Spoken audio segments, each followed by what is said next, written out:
So we got more that hit the web from Eminem's latest interview, and this time we got to hear about how Eminem wrote the classic Stan, as Eminem revealed why it was so easy for him to be inspired to write the record due to the conditions in his life at the time. And we got Joyner Lucas react to a particular segment of the interview, and before we dive into it, we also got more saved up for the latter part of the video that shows Will.i.am pretty much put in a gold medal performance when it comes to the Olympic competition of instigation due to the comments he made about Black Thought versus Jay-Z, so much so that we got to hear from Fat Joe and Jadakiss, and we'll get to this later.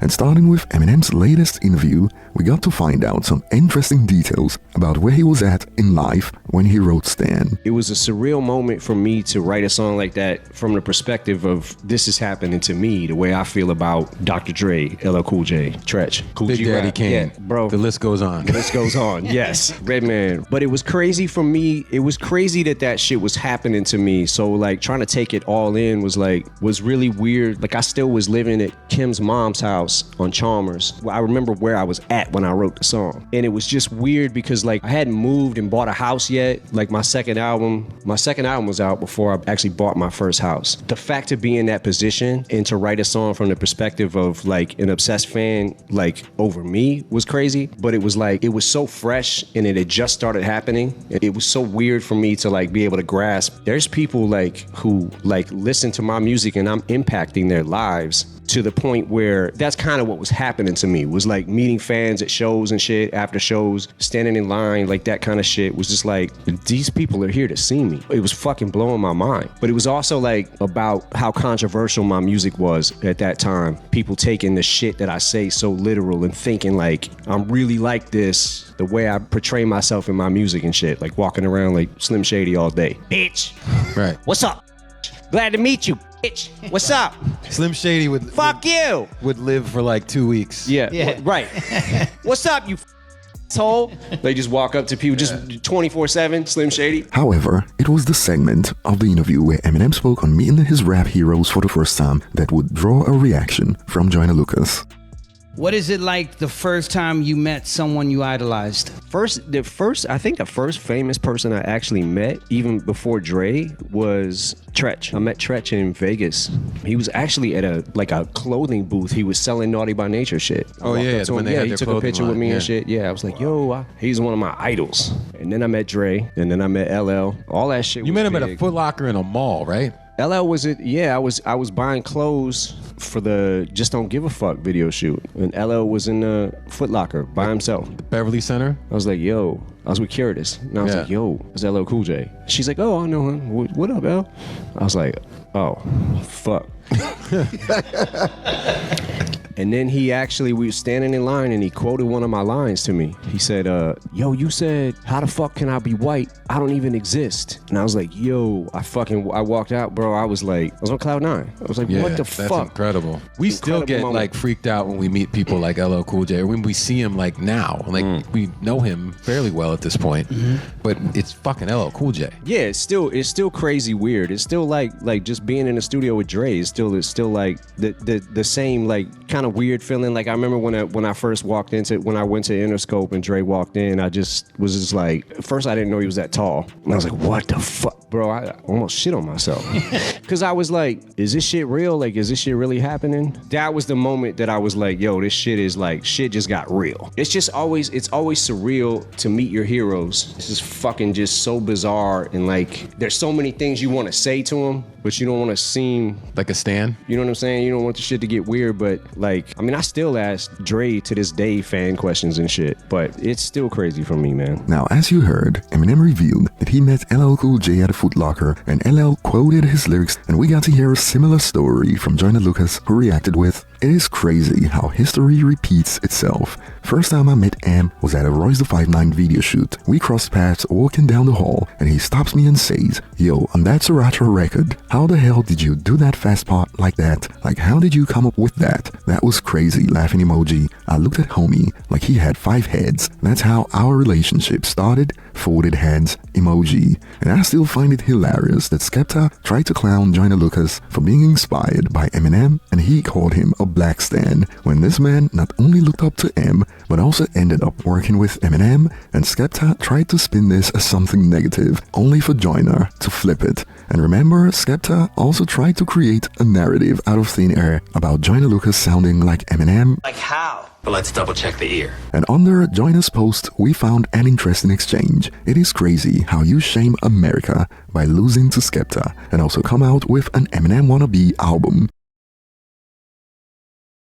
Tell me you never heard ADHD 2 without telling me. And to this, a user reacted with, Skepta will never be complimented by Eminem on how good his bars are or on his technical ability regarding flows. Joyner's album sounds nothing like Eminem. M didn't invent speed rap, for the record. Joyner been doing that from way before you heard M doing it. And the likes of Tech9 been doing it way before that. When Skepta makes a song as emotionally and lyrically poignant as I'm Sorry, then come back, Skepta doesn't make music that saves lives, inspires courage. Skep makes songs for Will.i.am on radio only. And the crazy part is this reply was coming from someone who's literally from Skepta's city, London.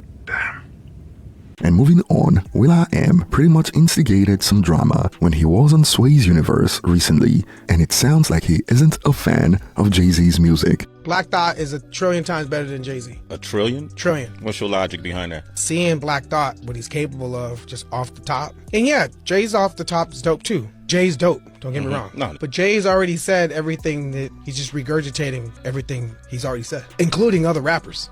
When everything that Black Thought comes up with is like, wait, I never heard that one. Wow, you split that word up like that? And that's just my that's just me. Yeah. Now there's a lot of people that be like, what the fuck you know about hip hop, Will.i.am? I don't give a fuck what you think. I just know what I think and what I in my head, top 5 MCs. It's always Biggie, Tupac, Nas, Jay. I'm like KRS, Rakim, Big Daddy Kane, Nas, Black Thought. That's a nice Top five. Yeah, that's a nice 5. Fairmont. Yeah. It's another one like, Yeah. what is that cadence? Unheard of. Yeah. And yes, Jay-Z's awesome. Not taken away from his brilliance. I just don't think he's better than Black Thought. I'd like to see a battle. I like to see them niggas battle. And if they don't want to battle in person, someone is going to get an AI simulator that takes all their body of work and all their concerts and flows, and you'll see exactly who's doper. And somebody's going to make it. I like how you put his glasses Somebody on. might be him. Now, 1,000,000,000 times better is clearly hyperbole to stress his point, and that could come off as hating, and the debates began. Jay-Z is like OJ on Earth. Black Thought is an alien from another planet. I don't want to hear another word, and this one sets the tone for what we heard from Jadakiss on this debate. Stop pitting people against each other just for clicks and insights. Will.i.am says Black Thought is 1,000,000,000 times. This is hip hop. We got to discuss this, Jada. He's 1,000,000,000,000 times better than Jay-Z. That's how he feels. What do you want me to elaborate on how that man feels? So that's it. You just say that's how he feels. That's that. Yeah, I came from where you mind your business. I was taught to mind my business. Me personally, I let the facts be the facts, and I let the history determine itself. You had your shot to make hits, to be the biggest in the game. She was a model for 1.5 years. I had my shot. We all had our shot at who's the best rapper, who's the biggest rapper in the game. The Roots played and are still playing an integral part of hip hop. They also crossed up. They're like JB Smooth. They got the lick. They in. What I'm gonna tell you is, you're never gonna hear a rapper say fucking Coldplay's 1,000,000 times better than Black Eyed Peas. They put that out there, and that's the reason the hip hop is hanging on a string, is they fucking making everybody go against each other for no reason, just for small talk and clicks, get the most traffic to your thing. If that's how he feels, fuck it, that's how he feels. But there's nowhere on Google. You could Google, Chat, GBT, whoever the fuck you want. You're not gonna find Hove or Black Thought nowhere saying the Backstreet Boys is 1,000,000,000 times better than NSYNC. Leave our fucking culture alone. Leave our fucking culture alone. That's my opinion too. Is you starting off some shit and then he's gonna go be in a state-of-the-art hills somewhere making cars and just don't do that. We're called for that. If you feel like that, that's fine. But no, we need no more nuclear bombs set off in hip-hop, and let's just call for $1 billion. This guy's a rich tech. He makes cars. You gonna go on an interview and just say, I mean, that's his thoughts, cool, but you don't need to think about it. Find me somewhere where a prolific rapper went somewhere and said, this guy's better than Will.i.am 1 trillion times. Well, if I say it, you can't say it yourself anyway. Because even the time LL Cool J's invented GOATs, one of the GOATs. But when he said I'm better than everybody, or he said some statement like, I'm the greatest. No, if somebody says it about themselves, it's different than somebody, for one, that ain't the type of music you do ain't even our type of music to just go up there and just put two people against. He almost lined up Black Thought, huh? Like if you think about it. He lined up everything, because what the fuck do that got to do with anything?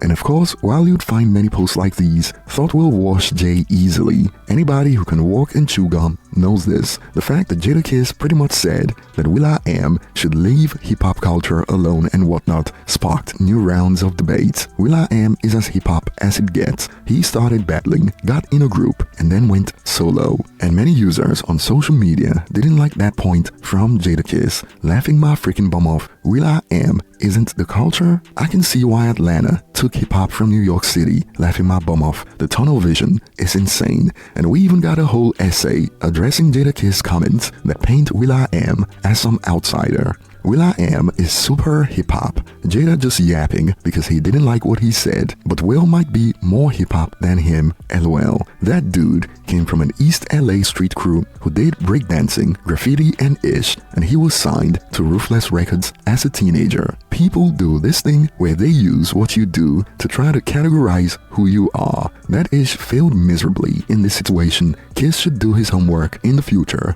before making such a bold proclamation, and these reactions remind me of the debates that happened after Will.i.am clowned J. Cole for how he bowed out of the battle with Kendrick Lamar, and it quickly turned into a debate on if Will.i.am is qualified to speak on hip-hop that way.